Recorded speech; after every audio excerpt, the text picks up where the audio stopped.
Timothée Chalamet et Zendaya ne sont pas encore partis qu'un autre grand nom du renouveau du cinéma est apparu à la Mostra de Venise.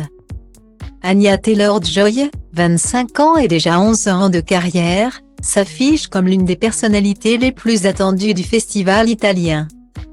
Dans Last Night in Soho, l'actrice anglo-argentine partage l'affiche avec la jeune Thomasin McKenzie, 21 ans.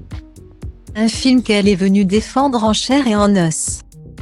Last Night in Soho est une sorte de thriller psychologique, aussi en movie que film d'horreur.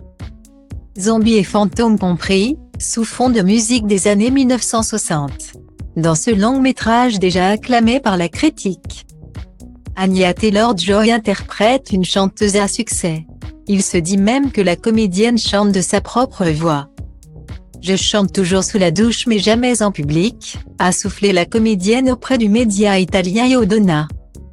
Elle donne même la raison pour laquelle nous sommes tous censés tomber sous le charme de Last Night in Soho, au début d'une carrière. On se sent tous sous pression, le combat pour comprendre à quel monde nous appartenons est universel.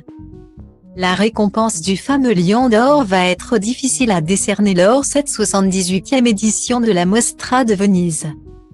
Heureusement, Last Night in Soho a été diffusé hors compétition, au même titre que Dune de Denis Villeneuve ou encore le dernier Duel de Ridley Scott. Un jury composé du réalisateur sud-coréen Bong Joon-ho, Parasite, et notamment de Virginie Efira. À la lourde tâche de décider d'un gagnant parmi une flopée de films acclamés par la presse, Madre Parala de Pedro Almodóvar, Le pouvoir du chien de Jane Campion, Spencer de Pablo Larraín ou encore La main de Dieu de Paolo Sorrentino.